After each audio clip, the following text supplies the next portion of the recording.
Við höldum áfram með föstudagsþáttinn og við ætlum að halda okkur á menningarlegum nótum en í gær opnaði 30 ára afmælissýning GIL-félagsins og á morgun laugardag verður hátíðardagskrá í Deiglunni að því tilefni en Ragnheiður Þórsdóttir opnar jafnframt sýningu í Mjólkurbúðinni og þau eru hingað til mín komin Ragnheiður Þórsdóttir og Aðalsteinn Þórsson verið hjartanlega velkomin bæði tvö. Takk fyrir það. Þetta aldeilis spennandi helgi fyrir listunnendur. Ef við byrjum bara á afmælissýningu og afmælisfögnuði GIL-félagsins, hvað felur hann í sér? Við ákváðum að blása til afmælissýningar sem að við höldum ekki oft sýningar því fólk bara sækir og við leigjum salinn. En einstaka sinnum búum við til viðburði og nú fannst okkur tækifæri að bjóða GIL-félögum að sýna. Já. Og það 29 þáttakendur í sýningunni. Frábært. Og hún semst opnaði á fimmtudaginn og stendur fram á miðvikudag. Já. Og en á laugardaginn ætlum við að halda afmælisveislu. Einmitt. Sem opnar klukkan 5 með léttum veitingum og almennri gleði? Almennri gleði, ávörpum og tónlistaratriðum og svo framvegis. Frábært og þá getur fólk slegið margar flugur í einu höggi og séð listaverkin og notið afmælisveislunar í leiðinni. Og Ragnheiður, þú ert að sýna á afmælissýningunni en þú ert líka að opna sýningu í Mjólkurbúðinni. Já, það vill þannig til að ég nú einn af stofnfélögum GIL-félagsins. Já. Og ákvað að vera með í þessari sýningu. Já. Því að það nú bara að renni blóðið til skyldunar sko. Að sjálfsögðu. En síðan var ég búin að ákveða löngu án ég viss að þessari sýningu að vera með sýningu í Mjólkurbúðinni. Já. Og opna á laugardaginn sko klukkan 2. Og þetta ekkert erfitt að vera með verk báðum megin götunnar? Nei, það ekkert mál.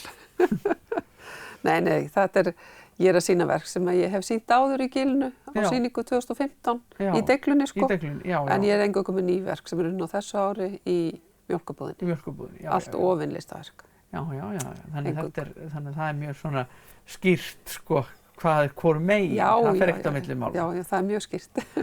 En á afmælissýningunni sko eitthvað ákveðið þema eða þetta bara verkin hvert úr sinni áttinni eða? Já, við ákváðum að hafa ekkert þema og þau eru sannarlega sinns okkur áttinni. Þau eru með vídeóverk og þrívíðverk og málverk.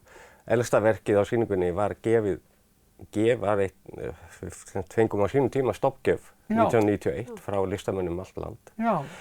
Og eitt verk á þessari sýningu úr þessari stoppgjöf sem búið að vera í eigu félagsins síðan 1991 en verið sýnt að ósk listamannsins.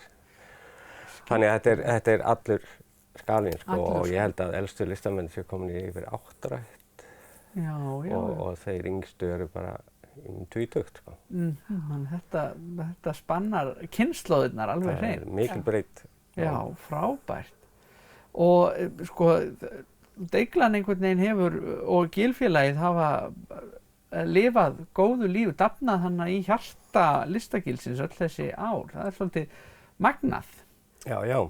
GIL-félagið hefur alltaf verið til sko, það hefur verið svolítið misaktíft reyndar en og við einbeitum okkur að vera í grasrótinni sko. Við viljum bara vera þar og stofnanirnar geta séð svo það sem svona svolítið vaxið og grasið sko. Einmitt. Það þarf að hlúa að grasrótinni. Já, hún þarf að eiga stað. Og var það alltaf gagngert svona stofnmarkmið þegar GIL-félagið var sett á stofn á sín tíma? Já, það var það.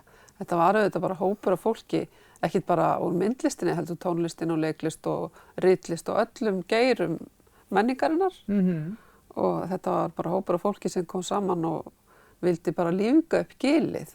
Þeir sem ekki veit ekki hvernig GIL-ið var fyrir 30 árum sko. Þetta var bara eins og draugaborg sko. Já. Það svona draugagata að fara niður því það var engin starfsemi þarna. Nei. Þannig að við sáum alltaf mörg okkar fyrir okkur bara lista GIL sem hefur sannarlega orðið að veruleika.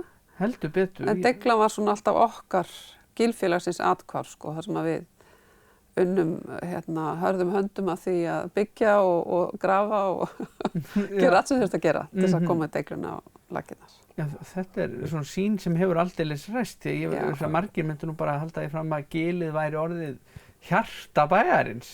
Já, ég held að. Er það Já, ekki? ég var mörguleit hér. Já, Mörguleit. Já, já.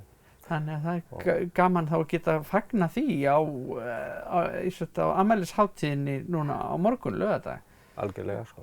Og það er gaman að hamra á því, sko, að Gilfélagið er fyrsti vettvangurinn opinberlega sem á sér, sem menningarstarfsemin á sér stað þarna, sem sýningarstaður og sem staður sem fólk getur sótt í. Já. Myndlistaskólinn var náttúrulega í rauninni fyrsta húsið sem það tók í. Já. Það tók til starfa held ég 89.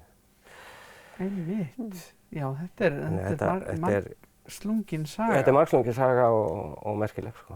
Og bara gott að staldra við á þessum tímamótum og svona rifja þetta upp og gera þessu skil. Algjörlega. Mjög nauðsynlegt að halda sögunni til haga, sko. Já. Af því að það er starfsemi núna sem betur fyrir bara í öllum húsum í Gilinu frá alveg upp úr og niður úr, sko. Já. Þannig að þetta er auðvitað algjörlega breytt sýn, sko. Já, frá því sem var miðað við þetta. Já, Ég bara vissi þetta ekki að þetta hefði verið svona draugastaður. Þetta var mjög svona sorglegt að fara þarna að því þá voru all starfsemi kaupfélagsins komin úr Gilinu, sko. Já. Sem hafði verið, sko. Já, það var sem auðvitað bara- lífæði kaupfélagsins. Auðvitað.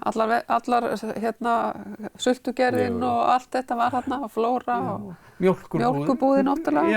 Já, sem ennþá heldur sínu nafni. Já, sem skemmtilegt. Já. Ég meina þegar ég byrjaði í myndlistaskólanum, sko, þá var bakaríið ennþá í það sem er núna í safnhúsinu sem sagt, listasafnhúsinu.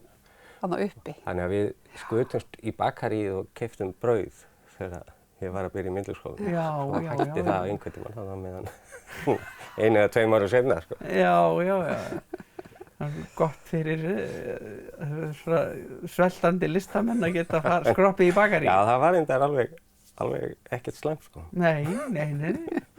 Frábært. Þetta er afmælisveislan byrjar klukkan 5 núna á morgun laugardag. Hvenær opnar sýningin í mjólkurbúðinni? Ég verð með opið frá 25, svo fer maður bara beint í afmælið. Yfir í afmælið, sko. Þannig það er nú alveg kjörið að mæta hana milli 4 og 5 og fara í mjólkurbúðina og mæta svo í afmælið klukkan 5. Fara svo beint í afmælið. Þetta er alveg borðleggjandi. Og allir velkomnir. Já, frábært. Gangi ykkur ótrúlega vel og bara góða skemmtun á morgun. Takk fyrir það. Og ég hlakka til að koma á sýninguna og sýningarnar og skoða afræksturinn. Til hamingju með þetta. Velkomin. Takk fyrir.